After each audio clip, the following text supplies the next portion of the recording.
오늘의 나닥은 나닥 성형외과 전문의 오승일 원장입니다. 원장님, 질문입니다. 코성형 시 코의 길이를 늘리거나 줄일 수 있다. OX. 네, 물론 가능합니다. 코의 길이를 늘리거나 줄이거나 할 수 있습니다. 원장님, 그럼 얼굴에서 적당한 코의 길이는 어느 정도예요?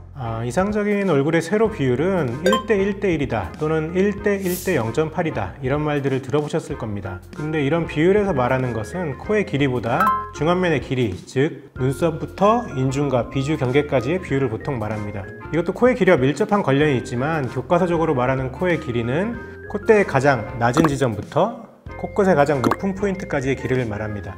한국인 평균으로는 4cm 정도로 알려져 있지만 이상적인 코의 길이는 개개인의 얼굴형마다 모두 다르다고 할 수 있습니다. 이 황금 비율 실제로 다 맞추면서 수술하시는 거예요? 황금 비율 맞추는 게 의미가 없죠. 일단은 코 수술로 이 이마와 이 인중 밑의 비율을 결정할 수가 없기 때문에 1대 1대 1 또는 1대 1대 0.8 이렇게 기본적으로 될 수 있는 분들은 굉장히 제한되어 있습니다. 그것보다 이제 얼굴형에 따라서 코 길이를 설정하는 게 좋고 환자분들과 이제 대화를 통해서 정확한 목표를 설정하는 게 도움이 됩니다. 그러면 코 길이를 조절하는 방법은 어떻게 돼요? 코 수술할 때 코 길이 조절하는 가장 중요한 핵심은 콧대의 높이와 코끝의 각도입니다. 코가 짧은 경우에는 콧구멍이 많이 보이고 약간 덜 세련된 느낌을 줄 수 있습니다.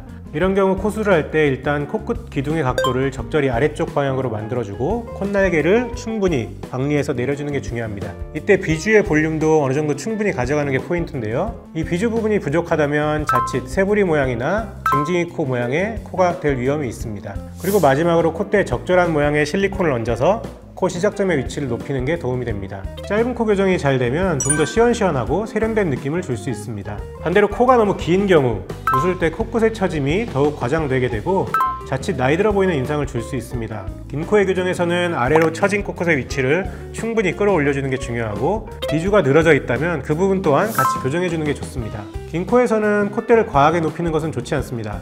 얇은 실리콘을 넣거나 또는 실리콘 모형물 없이 코끝 성형을 통해 교정하는 것도 좋은 선택입니다.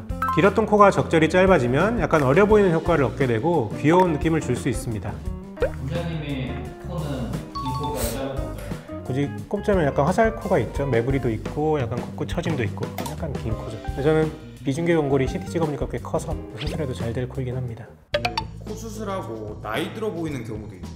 생각보다 꽤 많습니다. 코 수술 전에 보통 여러 가지 걱정이 있겠지만 많이들 하는 말씀이 들창코는 안 됐으면 좋겠다, 콧구멍이 많이 안 보이게 해달라입니다. 또 코 수술 후 부작용 중 가장 두려운 것 중 하나가 구축코입니다. 그래서 수술할 때 그런 점을 너무 과도하게 염두에 둔 나머지 종종 코끝 각도를 과도하게 밑으로 빼버리는 실수가 나오기도 하는데요. 그런데다가 보통 코 수술을 할 때 콧대를 같이 높이는 경우도 많은데 코끝도 밑으로 빼버리고 콧대도 높아지게 되면 이제 전반적으로 코가 약간 수술 전보다 길어지는 현상이 생깁니다. 그러면 웃을 때마다 어색한 화살코 모양이 될 수 있고 오히려 수술 받고 나서 나이 들어 보이는 경우가 많이 있습니다. 실제로 구축을 염두에서 그러면 코 각도를 밑으로 빼기도 하나요? 처음 수술하는 분들은 코가 들리는 걸 두려워할 수밖에 없고 그래서 약간 안전빵으로 밑으로 일부러 기둥을 빼는 경우가 있습니다.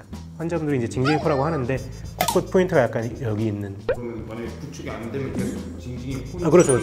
네. 징징이 코 개선을 위해서 재수술을 하는 경우가 꽤 많죠. 화살코는 연골이 자라서 재발한다던데.